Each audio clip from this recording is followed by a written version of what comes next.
Guys, kana uchida kunyatso kuona hunhu hwemunhu, mira aite mari. Kana munhu achinge aita mari, ndo panobuda hunhu hwake chaiwo chaiwo.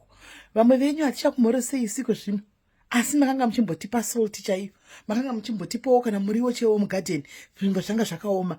Now zvatava tumari, so kana uchakucheukai hatichakucheuki. Munhu akaita mari ndo paunotenga kuona hunhu hwake. Mungave mumba chaiko chaiko, kana manga muchitambura mese mumba musina mari, mumba munenge mune mufaro, munenge muchitojegana.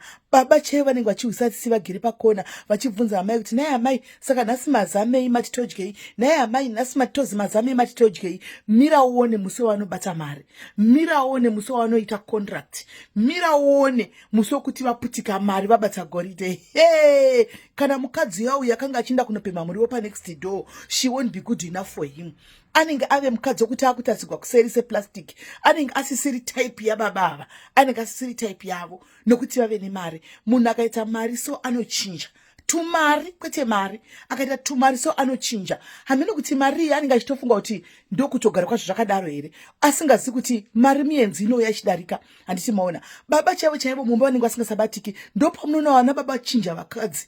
Nasi uya ainda vaunza mumwe ane magaro mahombe, mangwana vachinja vatora ziyelo bobobo vachinda vakadaro, because mukadzi wavo akanga achinda kumari chouya achisakura magadheni avanhu, achinopema muriwo kuti vakwanise kubika mumba vadye mumba. Handitika haasisiri good enough for him. Vave nevamwe vavanenge vachifunga kuti vave good enough for him, ava vakagadzirirwa kuuya kuzodya mari yakapevhiwa way neuyu yasisiri good enough ushu.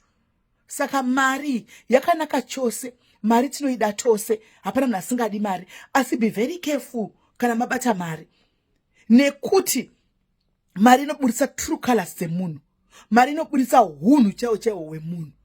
Mai mwana kumba makanga muchidya everyday, makanga muchiita budget yenyu, zvinhu zvaifaya muchigona kurongedza tumari twenyu shoma shoma kubudgeta kuti tinosvika kupera kwemwedzi. Kana mari yavapaiwa kubudgeta for what?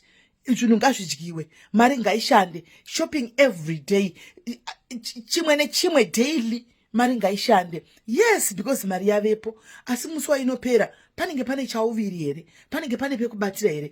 Munoziva ndosaka vamwe vazhinji muzuva ranhasi vasina mari. Vamwe venyu munotori neropafadzo chaizvo rekupuwa mari, mune zodzo rekubata mari, but mari hamusi kuipiwa, hamusi kuiwana, because Mwari anotoziva kuti iwe akakupa mari nhasi uri kunotenga D4D. Kana watenga D4D, mukadzi waunaye uyu, she won't be good enough for you. Unenge wakumusiya wakukwidza vematako makuru, unenge wakumusiya wakukwidza mayellow bone, unenge wakusiya uyu mupostori weshoti yemukadzi wako uyu wakufamba newe maBrazilian anosvika kumadziro kumagaro. Saka Mwari havasi vari kukubata mari yako, Mwari havasi kukurilisa mari yako, nokuti vanotoziva unhu hwako kuti vakakupa mari nhasi imba yako yaparara. Vakakupa mari nhasi mukadzi uyu aimira newe nhasi ushu anochema musodzi everyday, pilo kunyorwa nemusodzi. Mari ngairege kuchinja vanhu, mari ngairege kukuchinjai, mari ngairege kutichinja. Hanzi the love of money is the root of all evil. Although tisikwanisa kurarama pasina mari, but mari tabata mari, tapiwa mari papaya, ngatirambe tichingoveiswa taingove isusu kuti zvinhu zvirambe zvichiendeka. Vana baba, kana maropafadzwa nemari, kana maropafadzwa nekunzi mapiwa mari, handitika vakadzi venyu ivavo, kana muchiona kuti standard dzachinja nekuti mabata mari, vaisei pastandard yamuri kuda kuti vasvike ivo vamakatanga navavo. Kwirai navo, pamuri kukwira kwirai navo kumusoro kuitira kuti zvinhu zvenyu zviropafadzwe. Handitika ndangoti chionesana hatisi kurwaba.